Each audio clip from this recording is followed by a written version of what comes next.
ثم نصل إلى مدينة الشيخ زويد. والطريق الأزرق ده هو الطريق الساحلي الدولي في شمال سيناء، جاي من العريش والخروبة والشيخ زويد وحي الكوثر وأبو طويلة، ثم تجمع عمراني جديد طوله 1.5 كيلو واسمه مدينة رفح الجديدة. ويتبقى مسافة 7 كيلو عشان نوصل لمعبر رفح البري بين مصر وقطاع غزة.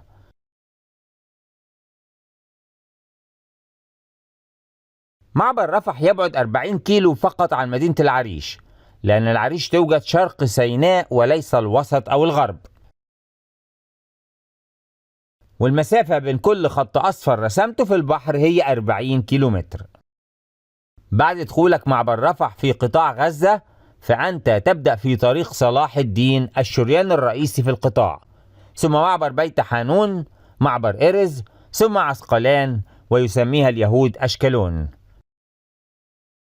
أما مدينة رفح المصرية القديمة فلم تعد موجودة في مصر، فلمسافة مقدارها 9 كيلو عرضا و16 كيلو طولا تمت إزالة كل هذه البيوت والأراضي الزراعية، وتم نقل كل سكان رفح القديمة من منازلهم إلى مناطق أخرى. وكنت أتمنى أن ننجح في القضاء على الإرهاب في شمال سيناء دون أن نضطر لتدمير مدينة بأكملها، لكني لا أستطيع أن ألوم السلطة على هذا الأمر، فأنا مجرد مواطن أعيش في سلام وأمان في صعيد مصر، ولا أعلم ببواطن الأمور ولا صعوبة التحديات على أرض الواقع ولا غدر الإرهاب وشراسته ولا الدور الخفي للأنفاق التي كانت تربط بين مصر وقطاع غزة.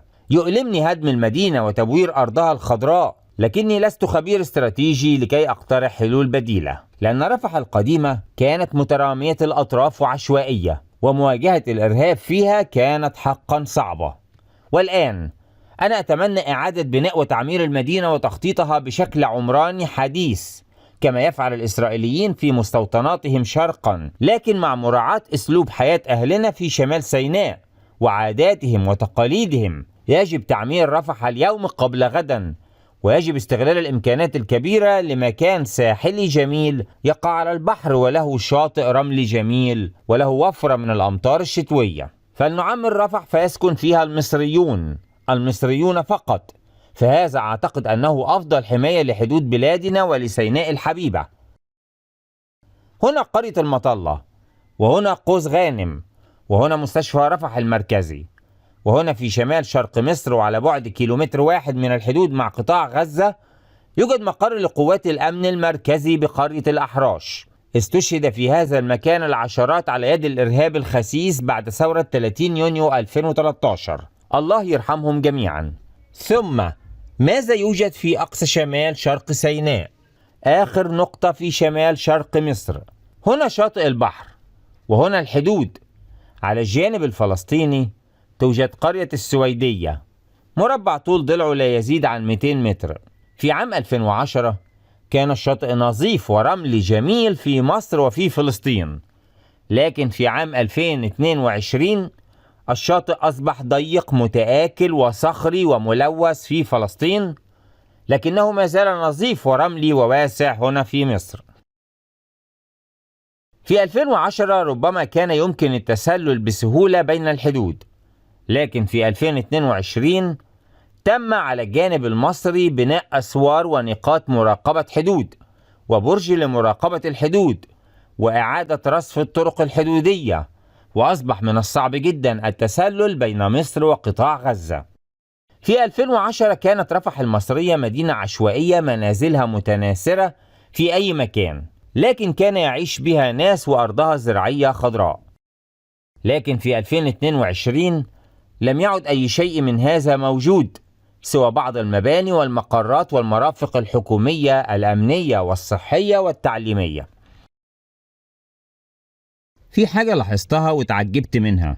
في شهر 4 سنة 2019 كان عندنا مهبط طائرات في مطار العريش، وفي شهر 6 سنة 2020 كنا بنعيد رصف وتطوير مهبط الطائرات ده، وبنستعد لإنشاء مهبط جديد جنوب غرب المهبط القديم.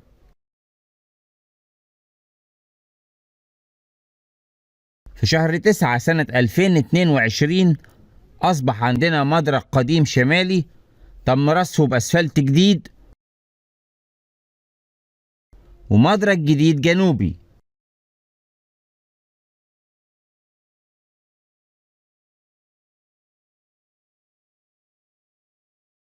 في شهر 6 سنة 2023 تم تدمير المطار القديم الشمالي تماما، رغم أنه تم رصفه حديثا جدا، وأصبح لدينا فقط المدرج الجنوبي، وهناك عربات وماكينات وآليات تعمل على أرض المطار القديم.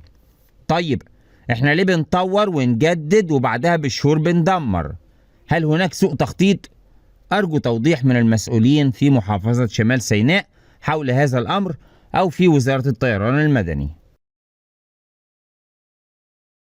فاضل نشوف مدينة بير العبد وقرية السادات وبير جاطية ورمانة، واحنا كده جنوب بحيرة البردويل.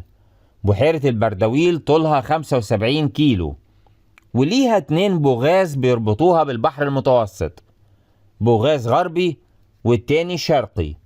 والبحيرة كمان بتاخد نصيبها من الاهتمام والنظافة والتكريك زي باقي بحيرات الساحل الشمالي. يوجد طريق طوله 15 كيلو يبدأ من قرية السادات ويتجه شمالا، فيصل إلى نقطة نائية على شاطئ بحيرة البردويل. الطريق ده مش عارف ليه الحكومة اهتمت بيه، وتم إعادة رصفه وتوسيعه سنة 2021، وهو بينتهي عند المكان ده والمكان ده حسب ما بتبين خرائط جوجل. ودي بعض المشاهد لسواحل بحيرة البردويل.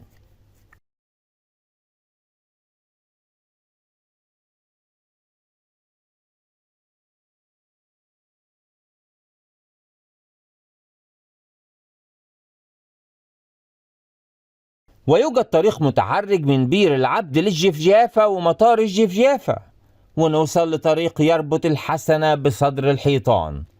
هنا السويس، وهنا نفق الشهيد أحمد حمدي، والطريق ده هو الفاصل بين شمال سيناء وجنوبها.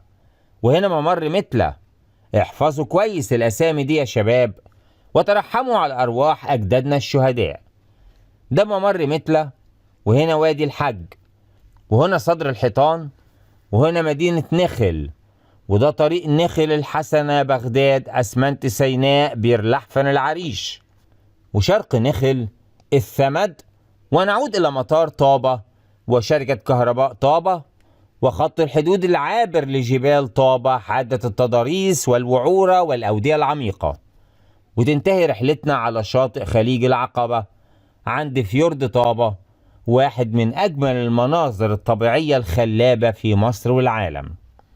بفكركم انكم ممكن تتفرجوا على جمال محافظة جنوب سيناء عن طريق الفيديو اللي عملته عنها السنة اللي فاتت، وهو من الفيديوهات الناجحة جدا عندي. يا رب خيرا وسلام على كل شعب مصر، وعلى أهل فلسطين، وعلى أطفال فلسطين. شكرا والسلام عليكم ورحمة الله وبركاته.